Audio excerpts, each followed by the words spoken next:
जैसे कि हमने अभी तक देखा कि पहले जो इसके हैं हथियार पाप के जो पहले हथियार है वो हत्या है, दूसरा है श्रद्धा है। अब हम इसी जो श्रद्धा है इसकी ओर हम आगे बढ़ते हैं। इन क्षणों में पाप का नारा होता है सत्य की जय, सुधारक की जय। अब वह सुधारक की करने लगता है चरण वंदना और उसके सत्य की महिमा का गान और बखान। सुधारक होता है करुणाशील और उसका सत्य सरल विश्वासी। वह पहले चौंकाता है, फिर कोमल पड़ जाता है और तब उसका वेग बन जाता है। शांत और वातावरण में छा जाती है सुकुमारता। अभी कहने का तात्पर्य यह है, जो श्रद्धा है, श्रद्धा क्या कहता है कि वह भी पाप का नारा लगाने लगता है। पाप भी यह नारा लगाने लगता है कि सत्य की जय हो, सुधारक की जय हो। क्यों वह इसलिए ऐसा करता है? वो चरण वंदना करता है, सत्य की महिमा का ज्ञान करता है, बखान करता है। वो सुधारक होता है करुणाशील और उसका सत्य सरल विश्वासी। वह पहले चौंकता है, फिर कोमल पड़ जाता है।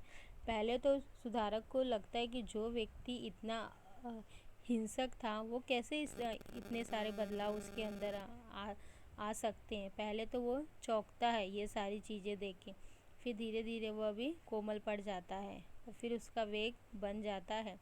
शांत और वातावरण में छा जाती है सुकुमारता। वो भी शांत और वातावरण में अपने आप को क्या कर लेता है, वो ढाल लेता है।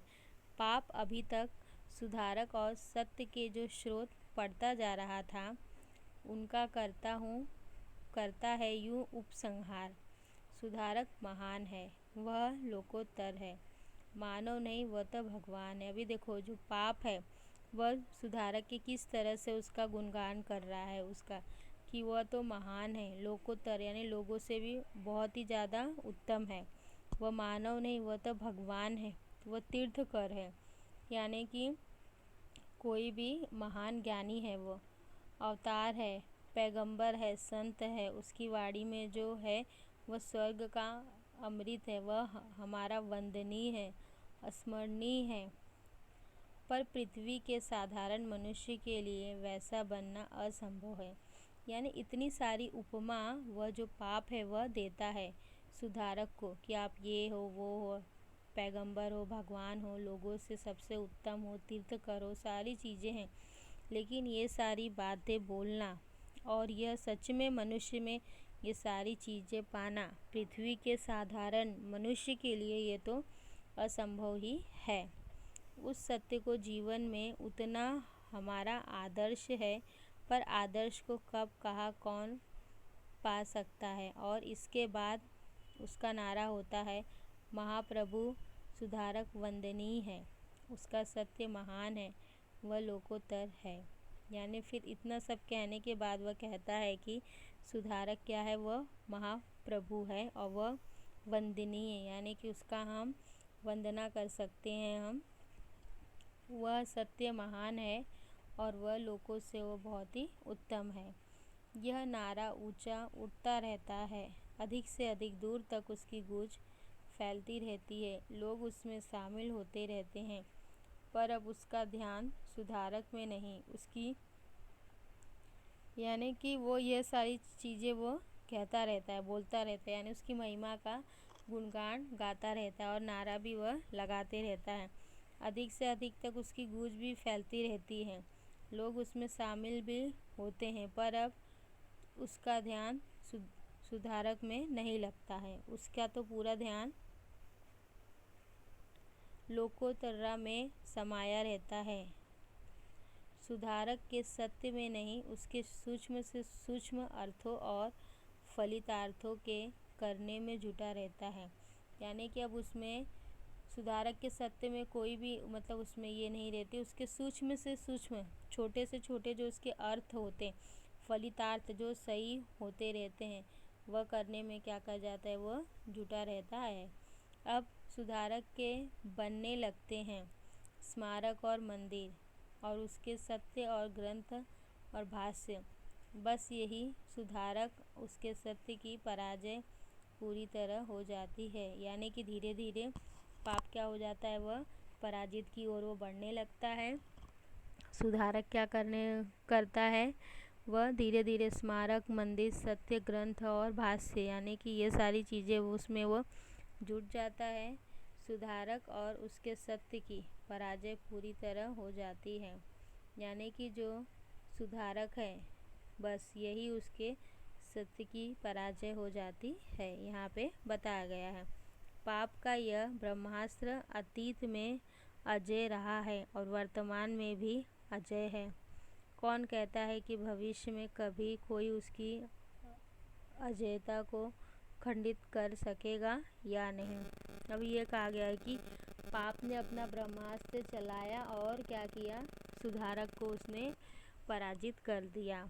अब ये कहा गया कि पाप का जो ब्रह्मास्त्र जो अस्त्र है यानी कि सबसे बड़ा उसका शस्त्र जो था, उसने ब्रह्मास्त्र उसने चला दिया और अतीत में वह अजय हो गया और वर्तमान में भी अजय है, यानी कि इस समय भी वो क्या है, वो अजय है।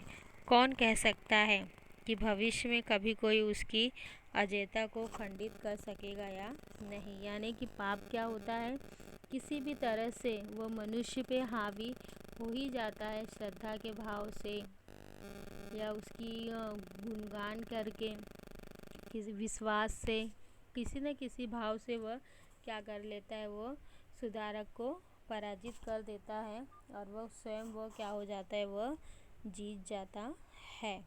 तो ये जो निबंध संग्रह है वो बाजे पायलिया के घुंघरू, इससे ये निबंध संग्रह में ये लिया गया है। पाप के चार हाथ, कन्हैया लाल मिश्र प्रभाकर का। तो इसमें उपेक्षा, निंदा, हत्या और श्रद्धा ये पाप के चार हथियार हैं। ये बताया गया है कि कभी भी अगर सुधारक को हारने से बचाना है हमें, सुधारक यानी हर मनुष्य के अंदर छुपा हुआ एक सुधारक, तो इन चारों शस्त्रों को क्या करना है, हमें अपने अंदर से हटाना है।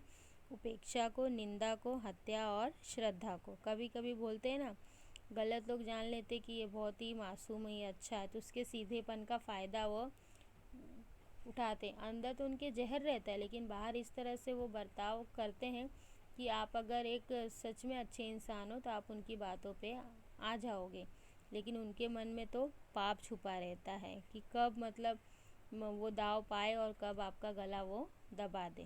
तो इस तरह से उनके अंदर क्या रहती है, सारी बातें वह छुपी रहती है। तो अब हम आइए आगे बढ़ते हैं अपने, ये हमारा पाठ जो है वो हो गया है। मुहावरे यहाँ पे दिया गया है, यहाँ पे टिप्पणियाँ भी हैं। जॉर्ज बर्नार्ड शॉ का, तीर्थकर का, सुकरात का, दयानंद का और ब्रह्मशास्त्र का यहाँ पे टिप्पणी भी आपको बताई गई है।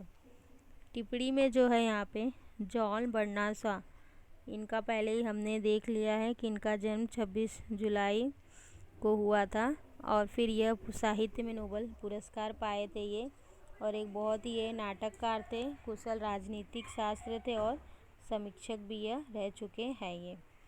और ये Superman, Caesar and the Cleopatra प्रसिद्ध नाटक इन्होंने क्या किया था। तीर्थकर जो हैं वो जैन धर्मियों के 24 उपास्य मुनि थे वो, तो यहाँ पे उनके बारे में भी कहा है। सुकरात भी जो थे वो दार्शनिक थे वो। दयानंद जो थे वो आर्य समाज के समाज सुधारक थे।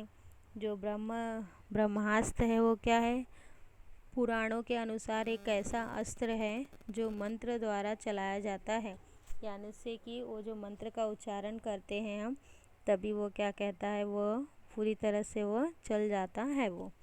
तो यहाँ तक हमारी ये जो यहाँ पे है बताया गया है टिप्पणियों के बारे में। स्वाध्याय के प्रश्नोत्तर आपको आपके नोटबुक में लिखना है।